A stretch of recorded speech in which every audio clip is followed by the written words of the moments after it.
Another season for UConn, kind of defined by injuries, I think you would have to say. Mm-hmm.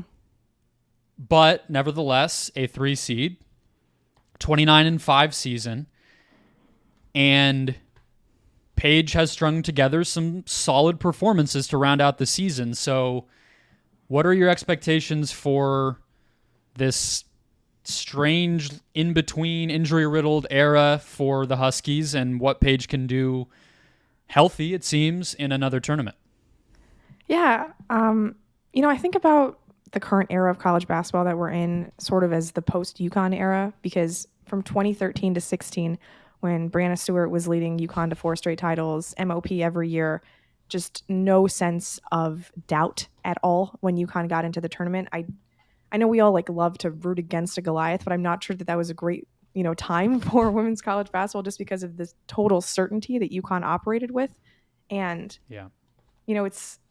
We've had 6 different champions in the 7 tournaments since, and I think that's just been so much better in terms of parity and bringing new fans in because there's actually some curiosity over what's going to happen. And unfortunately, UConn is just the victim of that, right? Because everybody was rooting against them for so long, and now they just sort of get to revel in their misery. And it's much harder to do that when Paige Bueckers misses a whole season with a torn ACL, and then AZ Fudd misses most of his season with a torn ACL. And these 2 players came into UConn as best friends, wanting to play together and bring titles back to Stores, and they've played maybe 11 games together over the last 2.5 years, which is just unfortunate.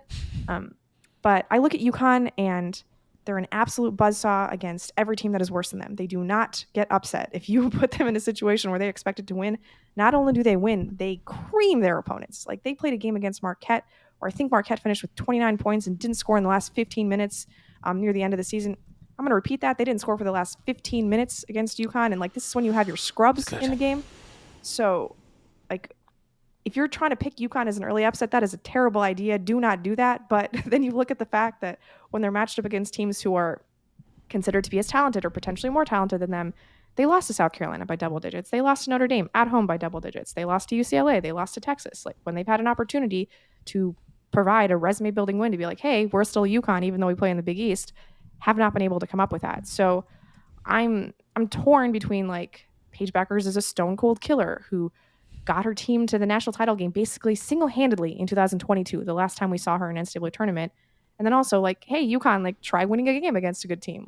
Can we do that?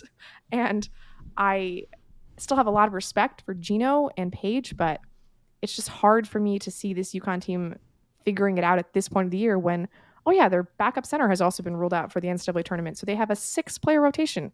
That's it. And I know rotations run smaller in the NCAA when games are only 40 minutes long, but to me, 6 is just not enough. Yeah, it's a bummer. Can you explain one thing about her, which I feel you maybe won't be able to, but I'm going to ask you anyway? How is she averaging 2 blocks a game? Oh, yeah. So Paige, that you might be familiar with as the National Player of the Year as a freshman, which, yeah, National Player of the Year as a freshman, was a point guard for that UConn team and ran the offense. Yeah. And now, because of all of the injuries to the front court, Paige plays power forward for UConn. And so you put her in the paint, playing some help side defense. That's where the 2 blocks come from. And I think it's a testament to how cool Paige is that she can just shift on the court like that. You mentioned she has another year to play at UConn at least. She actually has a medical redshirt year, so she could go another 2 years at UConn.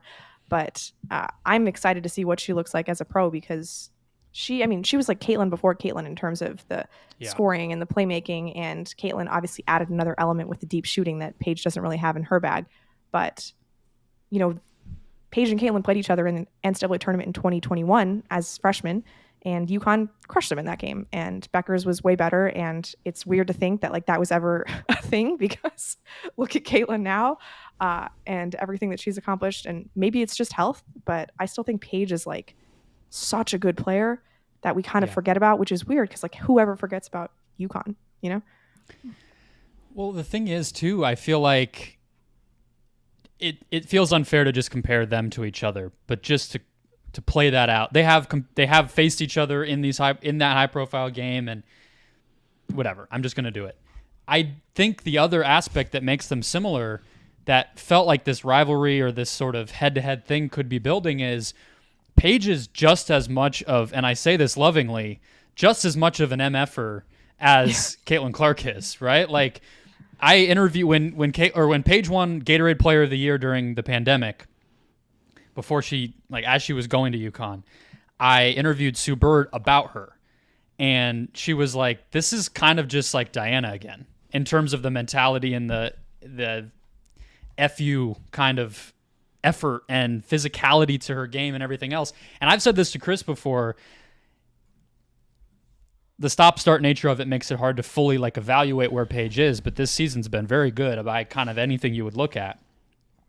Half court, running an offense, the versatility you kind of need and everything else. If you made the case to me that she was more suited in that and had some advantages in that put her a little bit above Caitlin in that one specific category, I wouldn't argue much against that. I think she is a really, really gifted player, can kind of post up, can run a more unpredictable pick and roll that doesn't always just kind of, layup versus pull up three. There is a lot to her game that I hope, whether it's a surprise run with 6 players this year or it is maybe more likely an even better, even more dominant season next year that we really get to see. And then obviously when she makes her way to the W after that. Chris, you're a big Paige fan. We thought she was coming to the W. We were hyping ourselves up for it. I kind of poured water on that for you and ended up being right. But what are you looking at here with her? I am on the Paige. If anyone ever sold Paige stock, I've bought it below market value. The injury stuff is just a bummer, and it's unfortunate, but it shaped her to where she is. But I feel like this year might end up being a build for next year. Obviously, UConn's going to lose Aaliyah Edwards, based on what Gino, I think, said this week, which makes sense. She's been there 4 years, all that stuff. But this feels like a build to next year for her, and then next year it's okay, is she fully realized herself in what we kind of know she's capable of next year? And this year it's can she get to the Sweet 16 with the 6-man rotation and drag her team there? And that's hard. And in two, I think some people I wonder will look at her and say oh, she's not winning UConn. I think that Caitlin Clark's an example of this. I think South Carolina's an example of this.